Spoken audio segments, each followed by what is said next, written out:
what's going on with this, like, gang thing? Because, like, literally, I'm seeing it everywhere. I'm a mom. Some of my friends are moms, too. And it's gotten so bad to the point we don't even want to take our kids to the park without being in a group. And even in a group, we have to make sure that someone has a taser. We have some type of, like, pepper spray. We have to have some type of protection. Me, I don't mess with guns. That's just personally me, because guns, they scare me. So it's just like, I don't know. We need to figure out something, because, like, I'm not gonna lie, this is terrifying. And I understand they're coming here for a better life, but at the same time, is this life getting any better when you're bringing what was there here?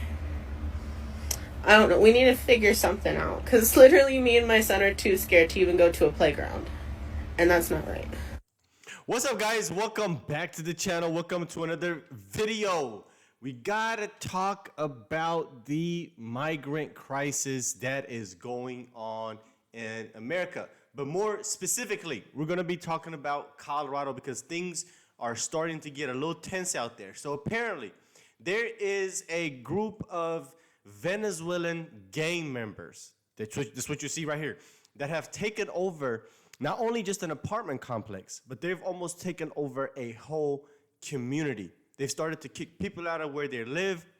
They're starting to squat in different vacant properties, and the government and local law enforcement is doing nothing about it.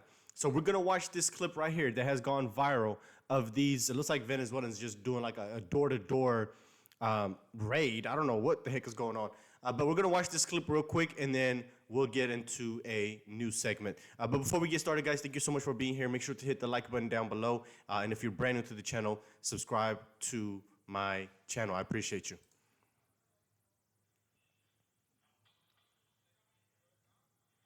Yeah.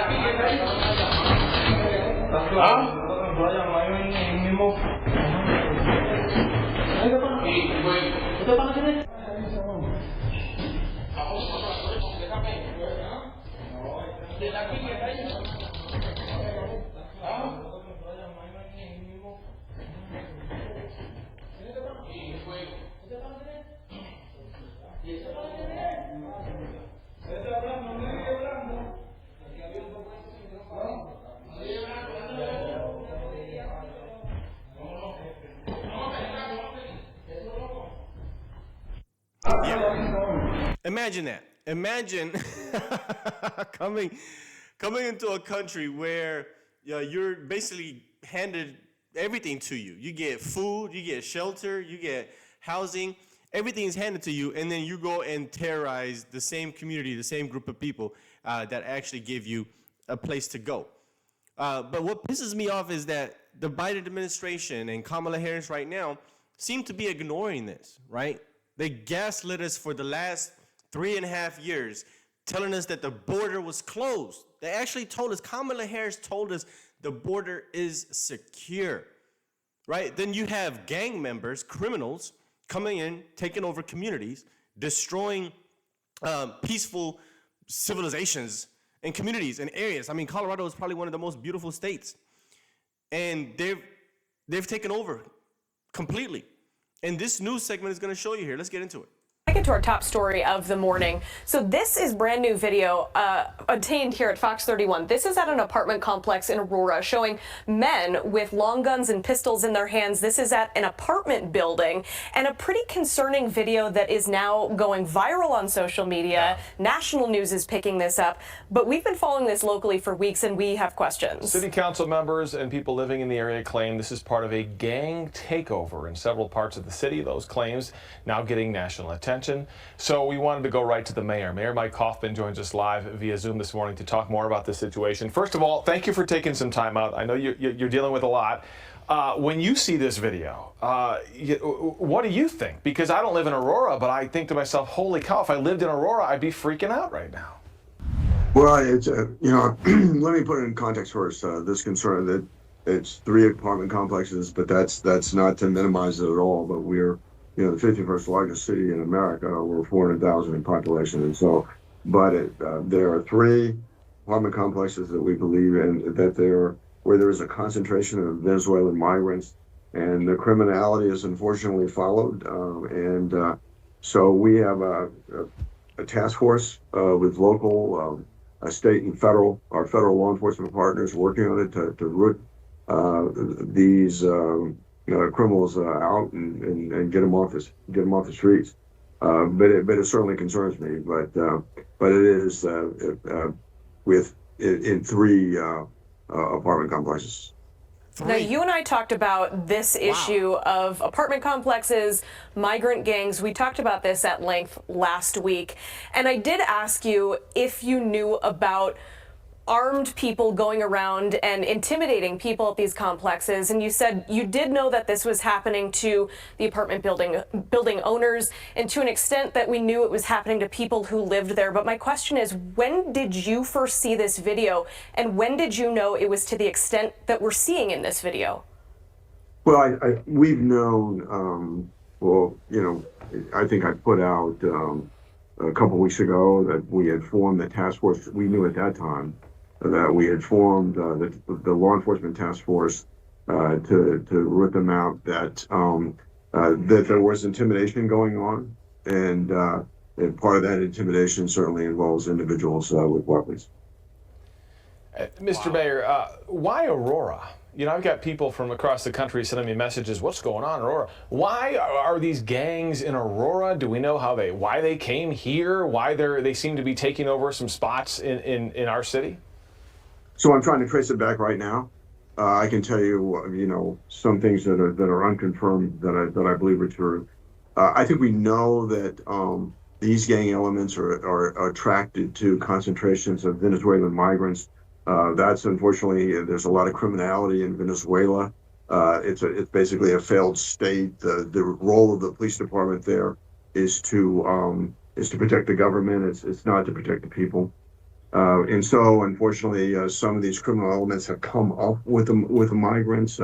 It's my understanding that Venezuela does not share criminal histories with the United States, and so it's very difficult to vet them at the border. Yet they've been allowed to come in anyway. People can cross the border illegally, be arrested, and then receive humanitarian parole to apply. They've applied for political asylum until their cases can be adjudicated. It's a terrible combination where they come into the country. They don't have access to a work permit for 6 months. They don't have resources. I think what happened, and again, I'm trying to trace this back, is that what happened is we had, we have some buildings that unfortunately are pretty run down, have a high vacancy rate or relatively low rent. And I think somebody placed them there. Is it an agency of the federal government, perhaps, using some of our local nonprofit partners here as a conduit? Because the city of Aurora took a position early on that we were not going to participate in the migrant crisis. We were not going to provide taxpayer support, and we were not even going to be a conduit for federal dollars to come in to provide assistance. This is not our problem. This is a problem created by the federal government at the border with bad policy. And so it's the federal government that needs to solve this problem, not the city of Aurora. But somehow we've gotten this problem. We inherited this problem involuntarily. And so I'm trying to walk it back and say, I believe that these people just didn't go there on their own. I think somebody put them there, and I'm trying to find out right now. And I have a meeting with a leader who really understands these nonprofit organizations that provide assistance, who provided this assistance, who made this decision to put them there. The national spotlight right now is on the city of Aurora. I asked you this same question last week as a yes or no answer. I'd like you to elaborate today. Is Aurora a safe place? Absolutely. I think, you're talking about a city of well over 400,000 people, 51st largest city in America. And this is a very isolated problem. We have other isolated problems that we're trying to deal with. And as certainly the mayor, I don't believe you surrender any part of this city to a criminal element, whether it's sections of Aurora to, prostitution and drug dealing, or it's these criminal elements from this Venezuelan criminal elements that are preying upon their own people, but in doing so have taken over several apartment complexes. So If we have to, and I hope we don't, I hope we can move these people out without pushing everybody out of the entire apartment building. But I'll tell you, as somebody who was in counterinsurgency warfare in Iraq with the Marine Corps, you have an enemy population you have an enemy that is inside a population that is intimidated by them. And so the challenge is getting people to cooperate to identify them, or using film footage to identify them, get them out. So what I look forward to is updates from our police department and from our other law enforcement partners that are working on this to say what progress that we're making in these isolated areas, in these pockets, in terms of dealing with what I consider as an enemy force. Well, if Fed policies, as you say, were to blame for a lot of this, do you try to make the White House pay for what you guys are trying to do right now to deal with this? Well, I think I want to get the answers first. I believe that well, first of all, the problem is at the border. I mean, if you could walk across, people can walk. We have, Venezuela, unfortunately, is a failed state under a socialist dictator. And people are leaving. I think about a third of the population has left. And so I think a lot of them are great people. But unlike immigration that we've had in the past, in our Venezuelan community that has been here, where they had sponsors, where they had family members, where they came, they had resources, they were educated. I mean, here we're getting people that just poured over the border where typically you walk across illegally, you get arrested, you declare political asylum, you're given humanitarian parole until your case can be adjudicated, which could take months, years, before those cases are adjudicated. In the meantime, again, you have a situation, and this is separate from the criminality, but I want to say that it creates it's a broader problem than the gangs, that you have people that are here without resources that can't apply for a work permit until they're here for 6 months. I mean, desperate people do desperate things. So my concern is certainly beyond this immediate gang issue, but that is the most serious issue before us right now. And we are confronting it head on. And we will, we're going to get it done. Yeah, I know this is a problem that's coming to a head right now, and you say that there are steps to make it better. Is it going to get worse before it gets better? No, I don't think it's going to get worse before it gets better. I mean, the fact is that we have a lot of resources towards this, as has, we are working with the federal government as well from a law enforcement standpoint, as well as with some of our state partners, focus on these isolated areas, to identify the criminal element, get them off the street. And so, that's the objective right now, and we're going to accomplish that. Yeah, you seen that. Now, this is not going to go away. The problem is not going to get better because of who is in the administration right now and who is trying to become president right now. So especially if Kamala Harris wins, this situation is not going to get better because this is what she says. An undocumented immigrant is not a criminal. This is who is responsible for all of this. This is who is responsible. This is the border czar. Right now, they no longer want to refer to her as a border czar because of how horrible the border in this immigration situation has gotten. Right? They're trying to play cover for Kamala Harris and trying to protect her image. Right? Because now she's going to be, she's running for president. Right? And that's the reason that she also can't come out and say that she's going to fix the border, because that's one of the issues that most Americans are focused on, is the economy and the border. The reason she doesn't come out and talk about any policies pertaining to both of those issues is because she's basically going to be running against her and against Biden, her whole administration, right? She's running against herself because the last 3.5 years, they were gaslighting us, lying to us, telling us the economy is the best it has ever been, and then telling us that the border is safe and protected. Right? They lied for 3.5 years straight to our face and meant it. So they can't come out and say that we're going to fix the border when you've lied for the last 3.5 years. right? People are not that stupid. We're going to catch on. Most people are already catching on. That's why we know that she's not speaking about any policies, because once again, the policies that people want to focus on are policies that she can't focus on. That's going to make her look like a horrible vice president and a horrible pick to be the next president. And that's the problem. And then they also want to shame you and guilt you and talk crap about you into voting for the Democrats and for Kamala Harris because they're going to fix things. They're going to make the country better. That doesn't make any sense when you've told us for the last 3 years everything has been great, right? They lied to us about Joe Biden, right? They say, oh, he's great, he's great, he's great. He's sharp as a tack. He's the best that he's ever been.